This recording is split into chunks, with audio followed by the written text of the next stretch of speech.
A maneira como a igreja se organiza seus programas, organiza seus relacionamentos e prioridades, reflete sua cultura. Então, queridos e queridas, se queremos que a igreja experimente mudanças significativas, é necessário primeiro que essas mudanças aconteçam em nossa vida como pastores e líderes, pois ensinamos o que sabemos, porém reproduzimos o que somos.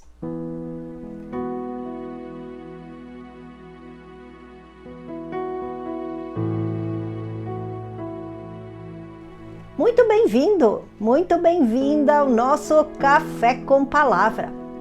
Para que pastores e líderes e demais pessoas da igreja venham experimentar uma mudança significativa, nós precisamos de um ambiente onde as pessoas se sentem seguras para que possam ser verdadeiras, livres das falsas aparências, para que elas possam ser sinceras.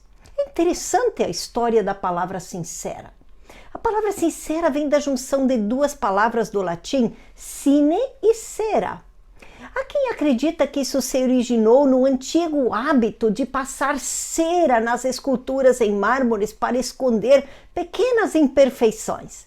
E que o Senado romano, então, para evitar essa fraude, teria decretado que toda escultura deveria ser entregue sine cera, ou seja, sem cera.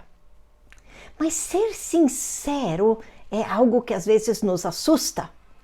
O medo de perder a posição ou o status muitas vezes alimenta esta falta de sinceridade e de transparência, alimentando o isolamento e relacionamentos não verdadeiros, relacionamentos ou até sentimentos de amargura, sentimentos de inveja que são colocados debaixo do tapete.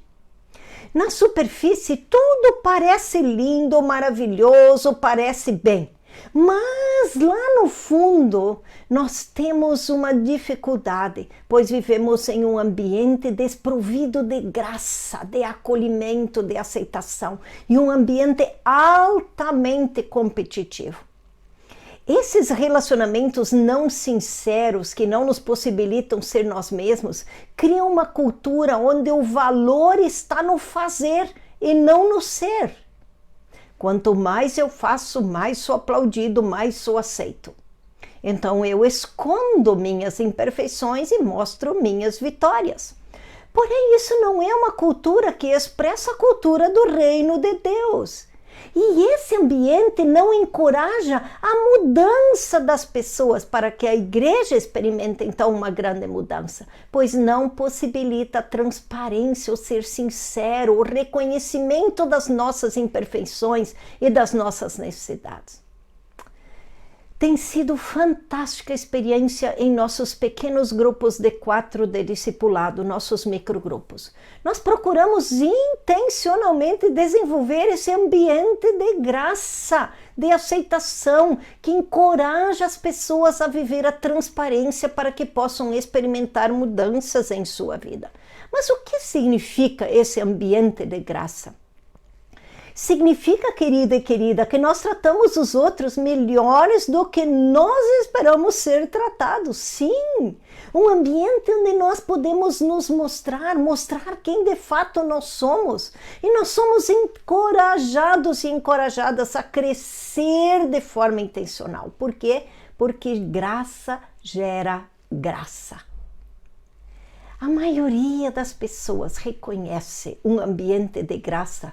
De que maneira? Por causa dos resultados.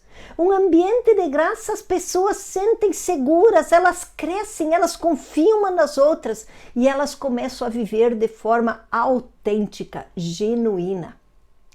O poder de um ambiente de graça não é um resultado apenas do amor das pessoas entre si, de se aceitar, de permitir ser elas mesmas. mas é resultado também do amor que está sendo derramado sobre elas pela presença de Jesus ali no meio, porque é uma intencionalidade de crescer. Bem-aventurados humildes de espírito, porque deles é o reino de Deus. Bem-aventurados aqueles que têm fome e sede de aprender e reconhecem suas necessidades, têm humildade para querer crescer, reconhecendo que precisam um dos outros e precisam do discipulado de Jesus em sua vida. Então acontece um encontro divino, não só porque essas pessoas estão ajudando umas às outras a crescer, mas porque há de forma sobrenatural um derramamento do amor de Deus sobre a vida delas, não só do amor delas entre si. Este amor entre si é resultado desse derramamento do amor de Deus sobre elas, por causa da presença de Jesus. Discipulado sem Jesus não é discipulado. Veja como Jesus afirma isso aos seus discípulos. Em João 13:35 diz: nisto conhecerão todos que vocês são meus discípulos, como? Se tiverem amor uns pelos outros. E daí então em Mateus ele vai dizer que onde 2 ou 3 estão reunidos, ele está lá. Como ele afirma isso, que ele já afirma nos outros evangelhos, ele afirma dizendo em Mateus 28:20, eu estou convosco todos os dias até o final dos tempos. Então, ele pode em Mateus 18:20 dizer, quando 2 ou 3 estão reunidos em meu nome, eu estou com eles. Então, há uma presença de Jesus, aquele que começou a boa obra, porque um discipulado com Jesus traz transformação. Em sua igreja, você está sendo influenciado por uma cultura de graça, de crescimento intencional? Ou você está sendo influenciada por uma cultura de ativismo, uma cultura eclesiástica de programas? Se esperamos grandes mudanças e crescimento em nossa igreja, nós precisamos ir além da mudança de alguns programas ou estratégias. O fato de as pessoas estarem ocupadas em programas e atividades na igreja não significa necessariamente que elas estão crescendo, preste atenção. Então, criar novos programas não garante crescimento necessariamente. Para mudanças significativas, nós precisamos intencionalmente mudar a cultura que nos cerca.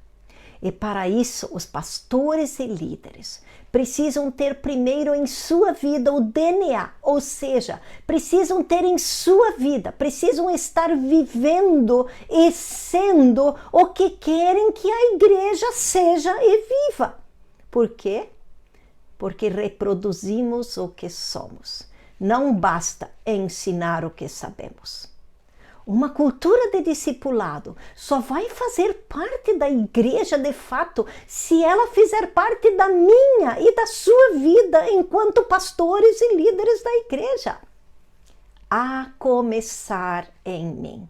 Só um discípulo de Jesus pode fazer discípulos de Jesus. Se formos discípulos, se não formos discípulos, se não vivenciarmos um discipulado profundo, iremos reproduzir líderes ou alunos, mas não discípulos de Jesus. A começar em mim. Discípulos que fazem discípulos, que por sua vez fazem discípulos, que por sua vez também fazem discípulos.